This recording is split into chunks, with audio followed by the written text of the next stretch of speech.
Our third entry at the minimum level here on Patreon is by Peter, and I really enjoyed this.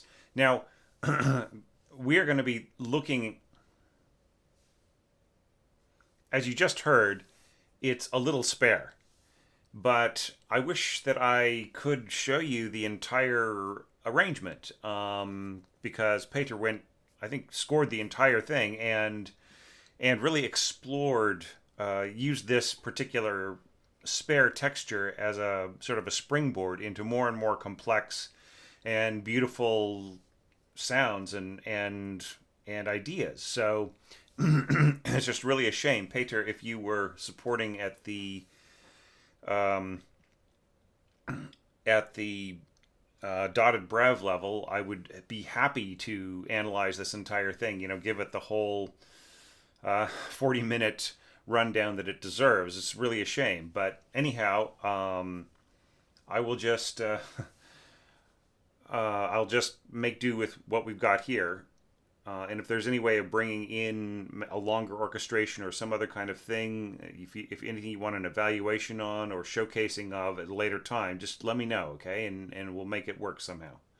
But just in the parameters of this particular challenge, I've got to stick with just talking about these first 13 bars, which are very, I mean, they're orchestrated in a really cool way. I like the fact that it takes things at different pitches. Something that is a real problem with orchestration is literally having to transcribe every pitch in the same exact register orchestrally that it was in the piano score or whatever score is the original. Here, Peter doesn't do that. He starts off an octave higher. I would take this to be first flute, and then you don't really get the sense of slurring beautifully from this particular application. I really love it, by the way, the note performer application, but it doesn't really have that sense of real, of beautiful slurring. So yeah, and then adding this A trill on the violins I thought was ingenious, and then bringing in the clarinet right here. Now this is a C score, right? So all notes given a key signature and they're all in D flat major. So here we got something coming in as the root of these fourths to make it a full octave and a fifth. And I just really love the way this all develops. This low D flat here, and first oboe coming in here with a melody, and then I'm assuming this is first, so the two instruments playing unison in a sort of unusual way that still will work fine.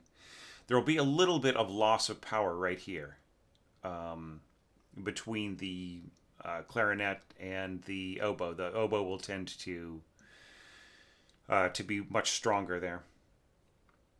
But anyhow, it still works pretty well. And, like I said, it's very spare orchestration. So there's not a whole lot else to talk about here, except for the fact that it's almost like the imagination of the listener fills in more. The resonance of the entire arrangement is filling in more psychologically and emotionally, really, than, we don't really need a big texture or even a filled out texture that is light, right? So like I said, it would be cool to see the entire thing from Peter, which just continues for a bar.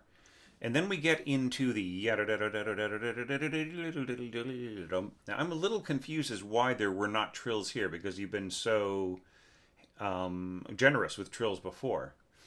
If there were any critique that I would put here, is just basically that these two sections, they do overlap on a pitch, but I don't know if I quite feel that the flow works. If there was some way of bringing forward one of these instruments into the texture here, or setting up the texture, like maybe having the strings come in a beat earlier, a baton stroke earlier, and then I just feel like if you had more of an overlapping uh, transition here between the two particular sections, then it wouldn't feel so abrupt, right? It just feels like it is it is a new section in a way that I felt that the flow would have been better rather than just a more of an abrupt change. And once again, just wondering if the trill was left out of here by accident or intention. And this is fine. Two clarinets, piano with first violins. That is going to have a fairly ruddy texture. And see here, I feel this is a mistake. You need to tell your string players that you're going to forte, because they might just go up to mezzo piano or mezzo forte here, and the clarinets may just come out right out of the texture, right? But if you want that, but you have to indicate, right? You have to really tell the string players. So it's not enough just to say sforzando at the end. I think you should put forte here and then sforzando there, all right? And then here, where are the dynamics? I think you left that out. It's not a big deal, but anyhow. Yeah, and then here you've got these horns going up to forte at the same time that your strings are cooling down, probably right around mezzo forte, mezzo piano right here. So it might be better to have the horns come in at pianissimo, go up to mezzo forte, and then back down to pianissimo. And I think that will balance way, way, way better.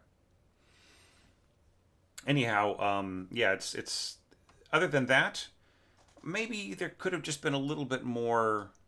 You set this up so beautifully with such great textural ideas. I was sort of expecting the same thing right in here. I mean, this is nice. This is a nice idea, but just I think it could have had a little bit more. Just a little bit more coloristically developed here. I sort of missed that. Now, just for people watching, I've reduced Peter's score quite a bit, just taking out empty staves. He had a much larger orchestra, and it just made the staves too small. So I just got rid of them. Anything that didn't have music on it, I just reduced, and then I had this nice big 9-point score size. So anyway, yeah, I mean, all the same, I still feel this is a really, really strong entry. It stands with anything that we've seen so far, and has really just like you've got your own ideas here, and I think they're really strong, and they they once again showed me just how differently this music could be interpreted with a free imagination. Yeah, just one thing to point out here is that this Chalumeau register second clarinet is going to stand out down here. So if you had doubled that with cellos, you would get a smoother blend, just sort of like you had here. But if you were to do that, I would say leave out the second right here, because you don't really need it. It's going to have a very cutting sound if you have A2 clarinets along with the first violins. Better just to have one, and then have the second doubled by the cellos, right? So anyway, I mean, it doesn't mean that this couldn't just go to the stand exactly the way it is. It would work fine, right? The conductor would just have to give the hairy eyeball to the horns right here, right? Or the horns would just have to listen to what the strings were doing and not try to overplay in the middle of this bar. Anyhow, another great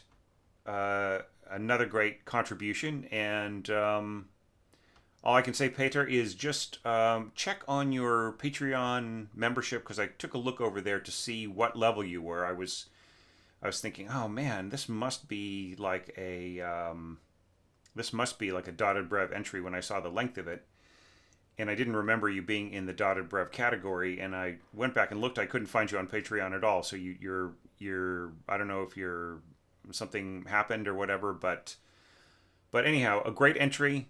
And really enjoyed it, and top-notch stuff, and wish I could show the rest of the arrangement. So on to the fourth of our Minim supporters.